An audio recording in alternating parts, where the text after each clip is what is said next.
We've reached an understanding on a number of issues, that's the reality. But regarding 2 or 3 important issues, the views were quite distant and ultimately did not lead to an agreement.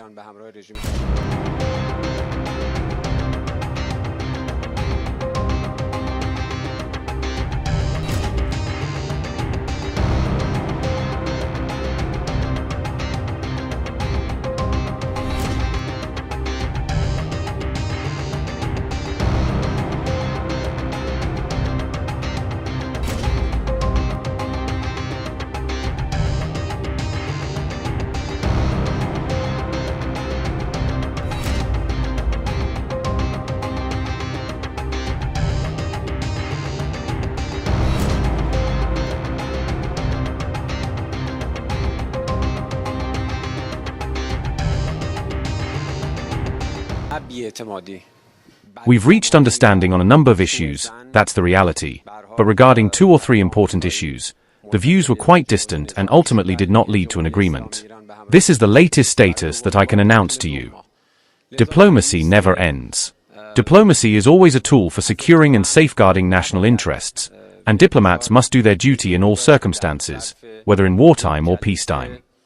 This round of negotiations took place after 40-something days, 40 days of imposed war, and a few days after the ceasefire, in an atmosphere filled with mistrust, suspicion, and ill will.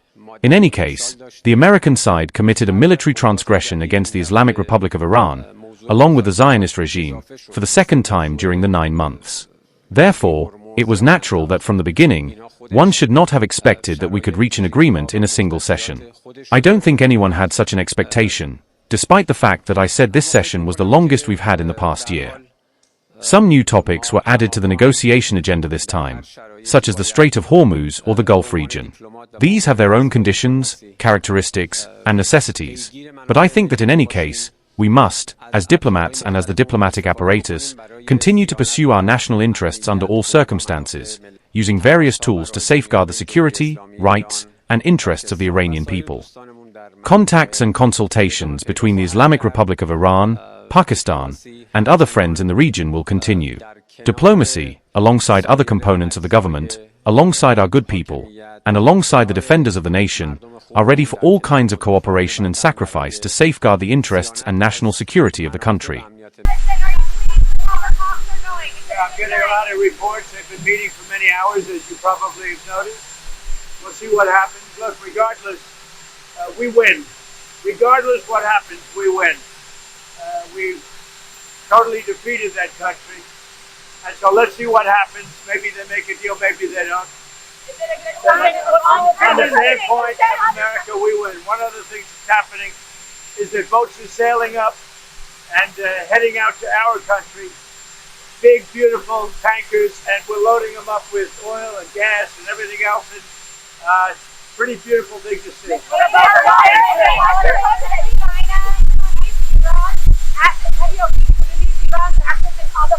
We're going to see what happens. We're in very deep negotiations with Iran. We win regardless. We've defeated them militarily. They've dropped a couple of water mines, you call them water mines, in the boat. We've defeated all of their water boats too. Their Navy has gone 158 ships. They have 28 water droppers, mine droppers they call them. All of them are sunk. They probably have a couple of mines in the water. We have mine sweepers out there. We're sweeping the strait. In addition to that, we're negotiating. Whether we make a deal or not makes no difference to me. And the reason is because we've won. Whether you listen to the fake news or not, you know, it's amazing. Their credibility is down to 13%. The media credibility down to 13%. Think of it. We defeated their Navy. We defeated their Air Force. We defeated their anti-aircraft. We defeated their radar. We defeated their leaders. Their leaders are all dead.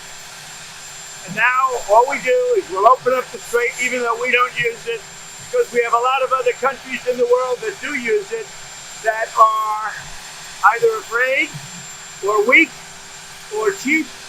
I don't know what it is, but we were not helped by NATO, that I can tell you.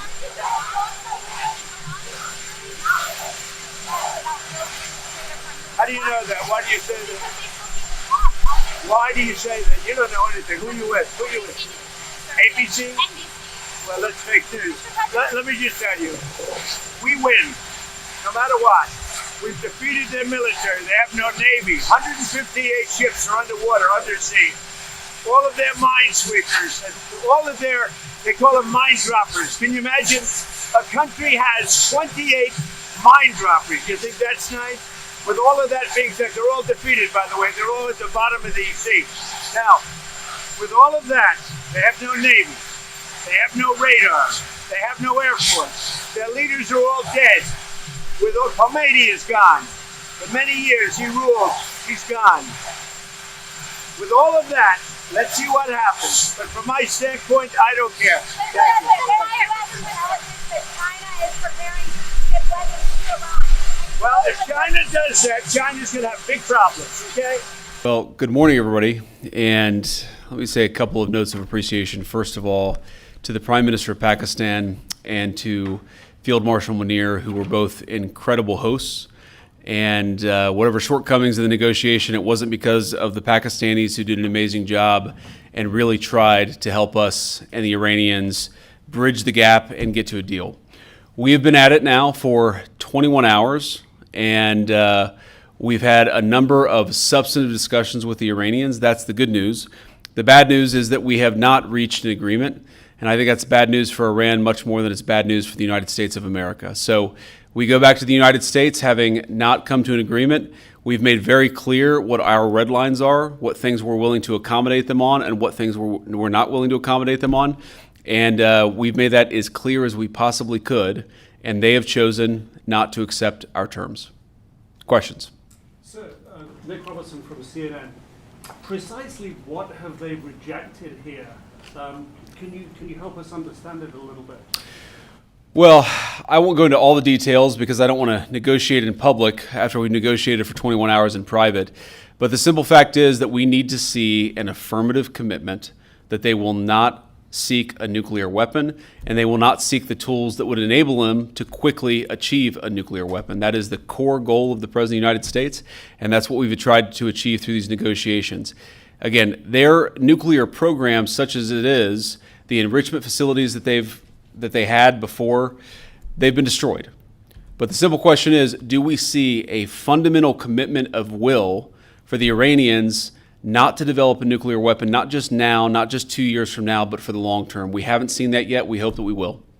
Jen. Was there a framework on anything? And also, did the Iranian frozen assets come up? And did you reach any conclusions on those frozen assets? We talked about all those issues, Jen, and we talked about a number of issues beyond that. And so certainly those things came up. But again, we just could not get to a situation where the Iranians were willing to accept our terms. I think that we were quite flexible. We were quite accommodating. The president told us, you need to come here in good faith and make your best effort to get a deal.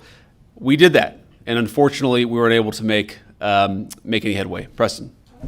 Mr. Vice President, how often did you communicate with President Trump throughout the negotiations? There were reports that there were multiple rounds where there were breaks in between negotiations. How often did you communicate with the president throughout those rounds, and what was he saying as you were going through these negotiations that you said fell short? Yeah, obviously we were talking to the president consistently. I don't know how many times we talked to him, a half dozen times, a dozen times over the past 21 hours. We obviously also talked to Admiral Cooper, to Pete, to Marco, to the entire national security team. We talked to Scott Bessent a number of times. So look, we were constantly in communication with the team because we were negotiating in good faith. And we leave here with a very simple proposal, a method of understanding that is our final and best offer. We'll see if the Iranians accept it. Thank you. Mr. Vice President,